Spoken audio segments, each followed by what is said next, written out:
ప్రియ దేవుని బిడ్డలారా, బైబిల్ చదవటం వినటం వల్ల మనలో విశ్వాసం పెరుగుతుంది. మన మార్గానికి త్రోవ చూపుతుంది. సమస్త జనులను శిష్యులనుగా చేయుడి మత్తయి 28:19 వచనంలో దేవుని వాక్యం తెలియచేస్తోంది.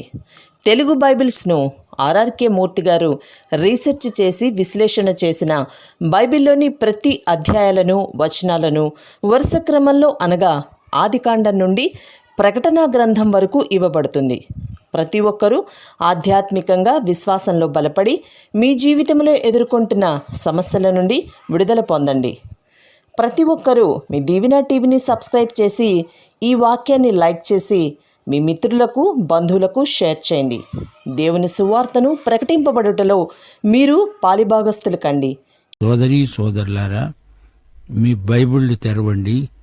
ఈరోజు మన పాఠం అపొస్తలుల కార్యములు 6వ అధ్యాయం 1 నుండి 15వ వచనం వరకు వినండి.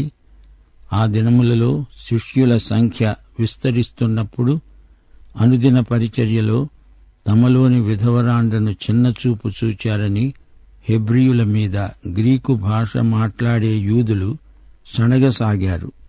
అప్పుడు 12 అపొస్తలులు తమ వద్దకు శిష్యుల సమూహమును పిలిచి అన్నారు, మేము దేవుని వాక్యమును బోధించడము మాని ఆహారము పంచిపెట్టడం యుక్తము కాదు. కాబట్టి సహోదరులారా, ఆత్మతో జ్ఞానముతో నిండిన వారై మంచి పేరు పొందిన 7 మనుష్యులను మీలో ఏర్పరచుకొనండి. మేము వారిని ఈ పనికి నియమిస్తాము. అయితే మేము ప్రార్థనయందు వాక్య పరిచర్యయందు ఎడతెగకుండా ఉంటాము.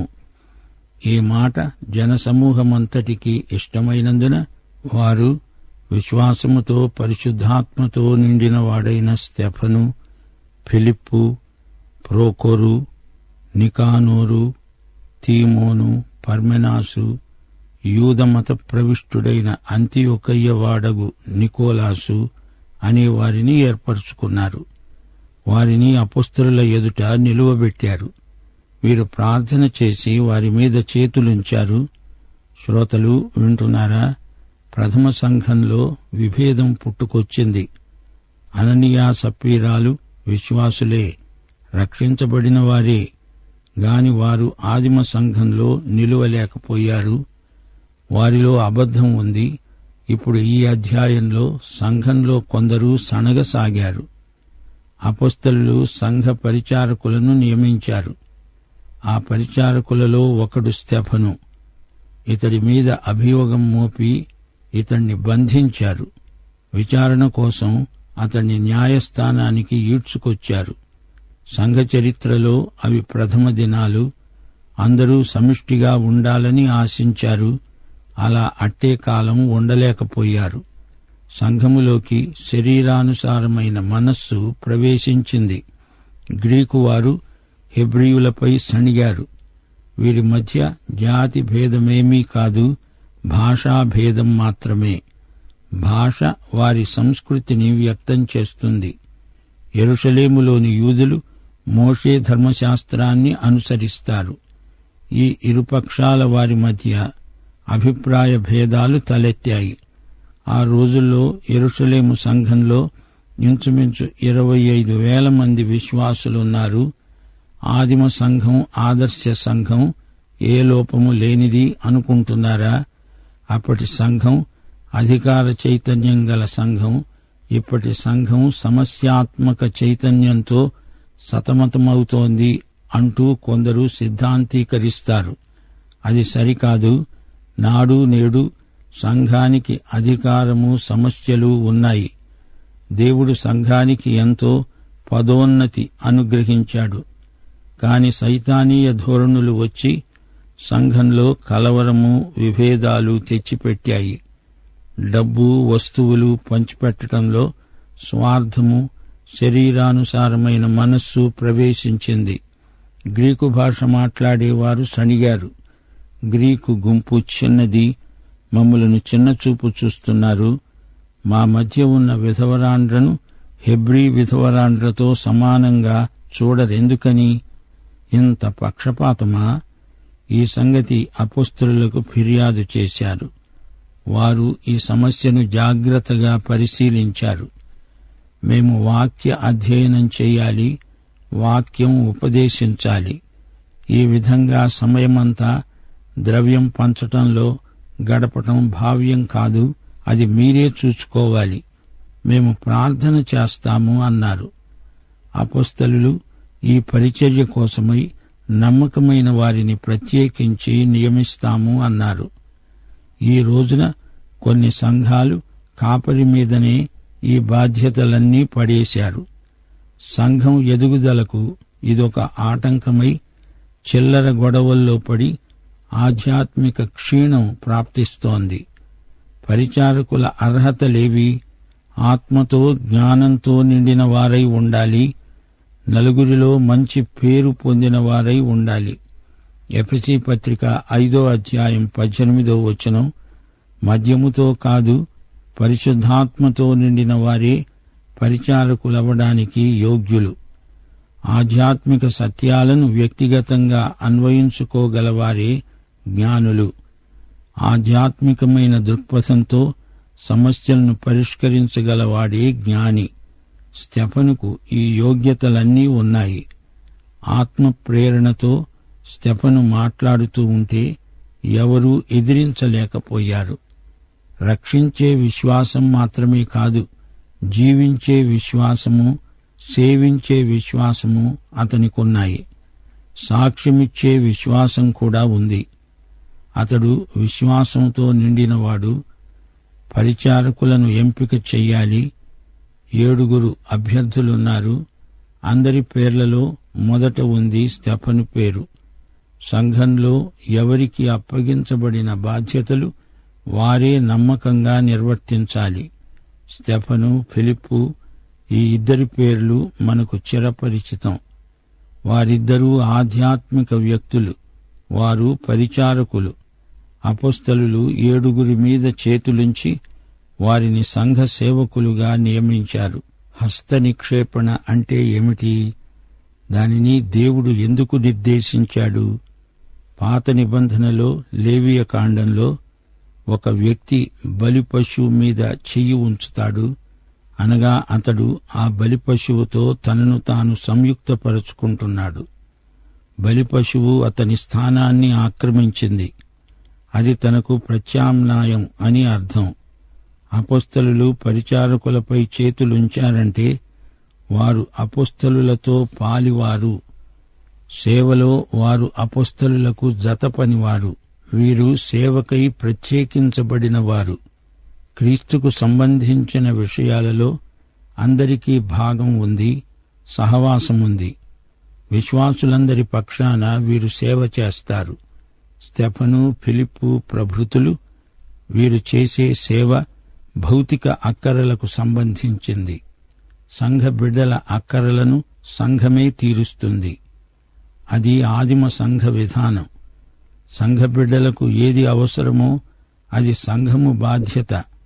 దేవుని వాక్యము ప్రబలమై శిష్యుల సంఖ్య యెరూషలేములో బహుగా విస్తరించింది. యాజకులలో అనేకులు విశ్వాసమునకు లోబడ్డారు. దేవుని వాక్యం ప్రబలమవ్వాలి. దేవుని వాక్యం సజీవ బీజం. అది విస్తరిస్తుంది, రాను రాను ప్రబలమవుతుంది. వాక్యం ఇంతింతై మరింతై ఇంకా బలపడుతుంది. యాజకులు కొందరు యేసు ప్రభువు శిష్యులయ్యారు. వారు దేవాలయంలో సేవ చేస్తూ ఉండగా ఒకరోజు దేవాలయపు తెర పైనుండి కిందికి నడిమికి చిరిగింది. యేసు వద్దకు రావడానికి ఆటంకం, అభ్యంతరం తొలగిపోయింది.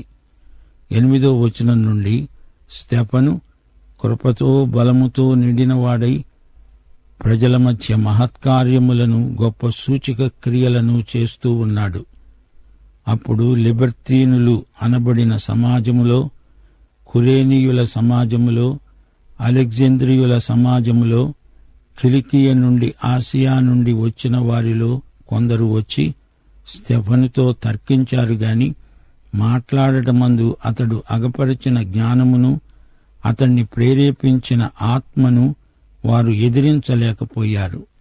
అప్పుడు వారు, వీడు మోషే మీద, దేవుని మీద, దూషణ వాక్యములు పలుకగా మేము విన్నాము అని చెప్పటానికి మనుష్యులను కుదుర్చుకొని ప్రజలను, పెద్దలను, శాస్త్రులను రేపి అతని మీదికి వచ్చి అతన్ని పట్టుకొని మహాసభ వద్దకు తీసుకొని పోయి అబద్ధపు సాక్షులను నిలువబెట్టారు. వారన్నారు, ఈ మనుష్యుడు ఎప్పుడూ ఈ పరిశుద్ధ స్థలానికి, మన ధర్మశాస్త్రానికి విరోధముగా మాట్లాడుతున్నాడు. ఈ నజరేయుడైన యేసు ఈ చోటును పాడుచేసి మోషే మనకిచ్చిన ఆచారములను మారుస్తాడని వీడు చెప్పగా మేము విన్నాము. సభలో కూర్చున్న వారందరూ అతని వైపు తేరి చూడగా అతని ముఖము దేవదూత ముఖము వలె వారికి కనపడింది. సోదరీ సోదరులారా, వింటున్నారా? ఆదిమ సంఘమంతటిలో స్తెఫను ప్రాముఖ్యమైన వ్యక్తి, విశ్వాసి. ఈ పరిచారకులు అపొస్తలులతో పాటు సూచక వరాలు గలవారు, నాయకులు. స్తెఫను బలమైన సువార్త సాక్షి. సద్దూకయ్యుల దృష్టి స్తెఫను మీద పడింది. స్తెఫనుకు వ్యతిరేకంగా అబద్ధ సాక్షులను తెచ్చారు. స్తెఫను సన్హెద్రిను సభ ఎదుట నిలిచాడు. అబద్ధ సాక్షులు సగం నిజం చెబుతారు. ఈ దేవాలయమును పడగొట్టండి, 3 దినములలో దీనిని లేపుతాను అన్నాడు ప్రభు. నిజమే. అయితే ప్రభు తనను తాను చూపుకుంటూ ఈ దేవాలయము అన్నాడు. అది ఆయన శరీరమే. ఈ సాక్షులు యేసు మాటలను అపార్థం చేసుకున్నారు. ఆయన దేవాలయాన్ని పడగొట్టండని శిష్యులను పురికొల్పుతున్నాడు అని సాక్ష్యమిచ్చారు. యేసు మాటలను లోకం అపార్థం చేసుకోవడం కొత్తేమీ కాదు. నాటి నుండి నేటి వరకు ఇదే తంతు కొనసాగుతున్నది. యేసును వారు ఎలా అపార్థానికి గురిచేశారో అలాగే స్తెఫను మాటలను వీరు అపార్థం చేసుకొని దానికి పెడర్థాలు చెప్తున్నారు. యేసును ద్వేషించిన లోకం యేసు సాక్షులను ప్రేమిస్తుందా? మోషే ధర్మశాస్త్రాన్ని దేవుని బిడ్డలు వ్యతిరేకించరు. ధర్మశాస్త్రాన్ని నెరవేర్చిన యేసు మాట చొప్పున బ్రతుకుతారు. మనల్ని రక్షించింది ధర్మశాస్త్రం కాదు, కృప. స్తెఫను ముఖం దేవదూత ముఖంలాగా ప్రకాశించింది. యేసు తేజస్సు అతని ముఖం మీద ప్రసరించింది. ప్రియ శ్రోతలు, అపొస్తల కార్యముల గ్రంథంలో యేసు పునరుత్థానం ఎంతో ప్రాముఖ్యం సంతరించుకున్నది. అపొస్తలుల బోధలో యేసు పునరుత్థానం ముఖ్యాంశం. దేవుడు యేసును ఎంతో హెచ్చించాడు. పేతురు, స్తెఫను, ఫిలిప్పు, పౌలు ప్రకటించిన సత్యం పునరుత్థానం. పాత నిబంధన లేఖనాలను ఎక్కువగా ఉదహరించారు. యోవేలు, దావీదు, మోషే, యెషయా ప్రవచనాలను ఉటంకించారు. లూకాసు వార్త 24వ అధ్యాయం 27వ వచనం, మోషే, సమస్త ప్రవక్తలు మొదలుకొని లేఖనములన్నిటిలో తనను గూర్చిన వచనాలు, వాటి భావము యేసు ఎమ్మాయు మార్గంలో శిష్యులకు బోధపరిచాడు. పాత నిబంధనలో యేసును గురించిన వచనాలు, ప్రవచనాలు ఎన్నో ఉన్నాయి.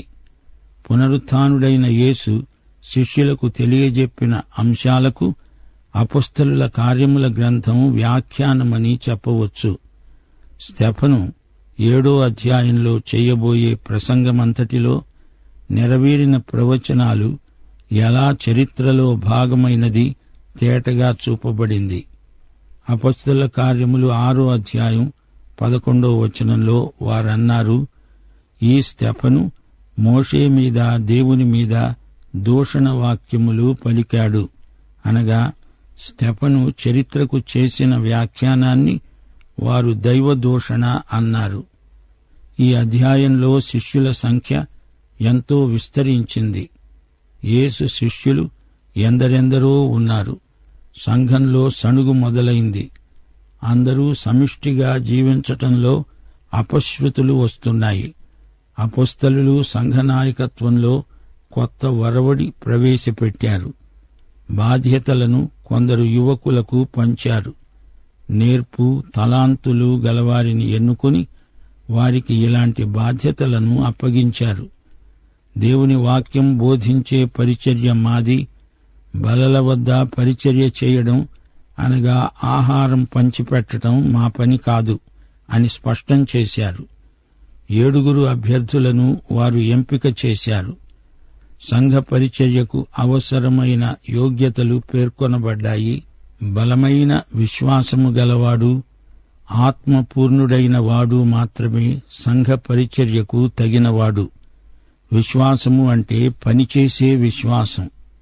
ఆహారము పంచిపెట్టే పని, అది సాంఘిక సామాజిక సేవ అయినా దానికి విశ్వాసము కావాలి. ఆత్మ నింపుదల కావాలి. క్రియలు లేని విశ్వాసం మృతం. విశ్వాసం ఆవగింజ అయినా అది ఎదుగుతుంది. అది సజీవ విశ్వాసం. గింజలో జీవమున్నది. దాన్ని ఎడతెగని సేవ ద్వారా పెంచాలి. విశ్వాసం పెరగాలి, పెరుగుతూ ఉండాలి. పరిపక్వత దిశగా విశ్వాసము ఎదగాలి. ఆవగింజను సరిగా నాటితే అది కూర మొక్కలన్నిటిలో పెద్దదవుతుంది. ఇంకా ఇంకా ఎదిగి కొండలను సైతం పెకలించగలుగుతుంది. అపొస్తలులు ప్రార్థన చేసి వారికి హస్త నిక్షేపణ చేశారు. అపొస్తలులు వాక్య పరిచారకులు. స్తెఫను, ఫిలిప్పు మొదలైన వారు ఆహారం పంచిపెట్టే సేవకులు. అయినా అపొస్తలులు తమ హస్త నిక్షేపణ ద్వారా వారిని తమతో సమానమైన సేవకులుగా గుర్తించారు.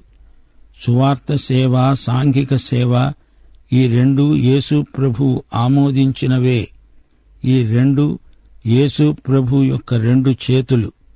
బీదలను, బీద విధవరాండ్రను పరామర్శించడము, ఇహలోక మాలిన్యము అంటకుండా జాగ్రత్త పడడము, ఈ 2 సమానంగా ముఖ్యమని మనము గ్రహించాలి.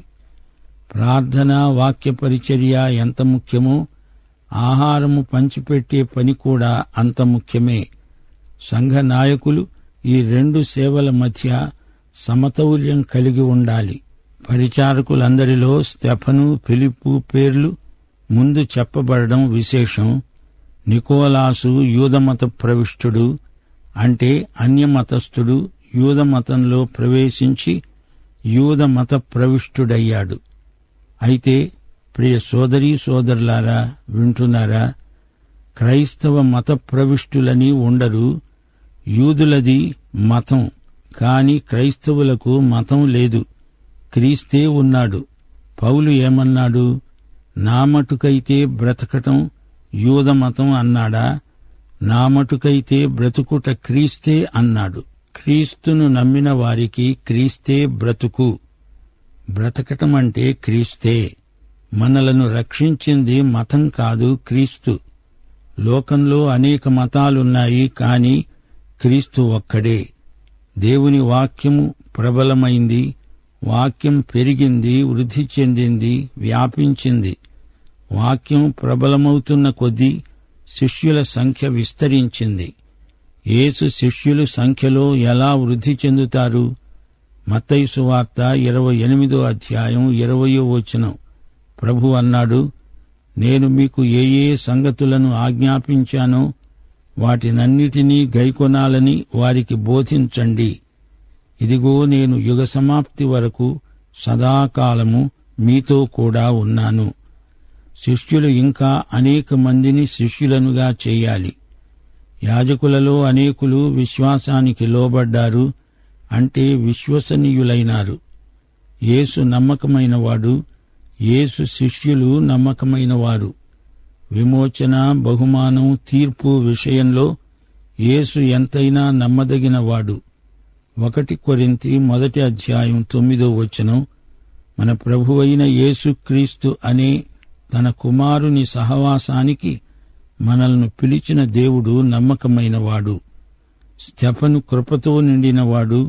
అదే అతని బలం. కృపాబలం శారీరక బలానికి అతీతమైనది. 2 తిమోతి 2వ అధ్యాయం 1వ వచనంలో పౌలన్నాడు, నా కుమారుడా, క్రీస్తు యేసునందున్న కృపచేత బలవంతుడవు కా. ఇక్కడ స్తెఫను కూడా క్రీస్తు యేసునందున్న కృపచేత బలవంతుడు. క్రైస్తవ యువతీ యువకులారా, మీరు బలవంతులా? కృపాబలం మీకుందా? క్రీస్తునందలి కృపే మీ బలం. బలవంతులై ఉండండి. స్తెఫను గొప్ప సూచక క్రియలు, మహత్కార్యాలు చేశాడు. అది అతని కృపాబలం. స్తెఫనుతో కొందరు వేదాంతులు వివాదం పెట్టుకున్నారు.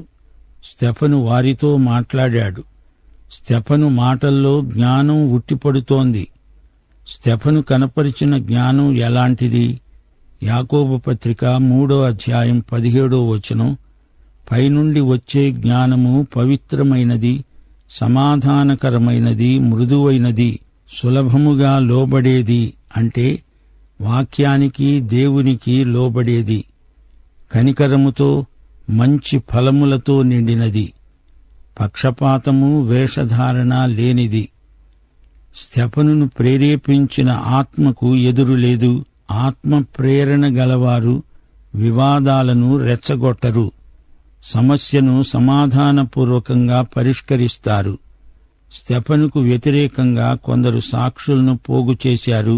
వీడు మోషేను దేవుణ్ణి దూషిస్తున్నాడు అన్నారు.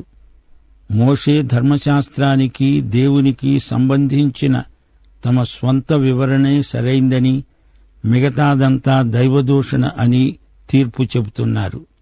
ఇలాంటి సిద్ధాంతులు, రాద్ధాంతులు మన మధ్య కూడా కొందరున్నారు. ప్రజలు, పెద్దలు, శాస్త్రులు స్తెఫనును నిర్బంధంలోకి తీసుకున్నారు. మహాసభ ఎదుట వీరు హాజరయ్యారు. స్తెఫను మీద వారు మోపిన నేరం నిరాధారమైనది. ఇతడు పరిశుద్ధ స్థలానికి, ధర్మశాస్త్రానికి వ్యతిరేకంగా మాట్లాడుతున్నాడు అన్నారు. దేవుని మాటలు ప్రకృతి సంబంధులకు సరిగా అర్థం కావు. ఆత్మ సంబంధులే ఆధ్యాత్మిక విషయాలను సరిగా గ్రహించగలరు. సభలో కూచున్న వారికి స్తెఫను దేవదూతలాగా కనిపించాడు. స్తెఫను ముఖం ప్రకాశించింది. సోదరీ సోదరులారా, వింటున్నారా? యేసుతో సహవాసం చేసేవారి ముఖాలు ప్రకాశిస్తాయి. 2 కొరింథీ 3వ అధ్యాయం 17-18 వచనాలు. ప్రభువే ఆత్మ. ప్రభువు యొక్క ఆత్మ ఎక్కడ ఉంటాడో అక్కడ స్వాతంత్ర్యముంటుంది. మనమందరము ముసుకులేని ముఖాలతో ప్రభువు యొక్క మహిమను అద్దము వలె ప్రతిఫలింపచేస్తూ, మహిమ నుండి అధిక మహిమను పొందుతూ, ప్రభువగు ఆత్మచేత ఆ పోలికగానే మార్చబడుతున్నాము. దేవునికి స్తోత్రం. ప్రియ శ్రోతలారా, సోదరీ సోదరులారా, వింటున్నారా? అపొస్తలుల కార్యముల గ్రంథంలో 6వ అధ్యాయంలో మనకు పరిచయమైన స్తెఫను సంఘ చరిత్రలో మొదటి హతసాక్షి. హతసాక్షుల రక్తం సంఘానికి బీజం వంటిది. యేసు హతసాక్షి కాడు, ఆయన మన రక్షకుడు, హతసాక్షుల రక్షకుడు, ప్రభువు. యేసు మరణం మనకు రక్షణార్థమైనది. ఈ యేసును లోకానికి ప్రకటించటంలో అనేక మంది భక్తులు ప్రాణాలు కోల్పోయారు. యేసు శిష్యులు సేవలో తమ ప్రాణాలను సైతం తమకు ప్రియమైనవిగా ఎంచలేదు. శిలువను మోసి లోకమును తల్లక్రిందులు చేశారు. ప్రియ శ్రోత, నీవు ఈ యేసుక్రీస్తును వ్యక్తిగత రక్షకునిగా, ప్రభువుగా ఎరుగుదువా? పాఠం సమాప్తం. దైవాశీస్సులు. ఆమేన్.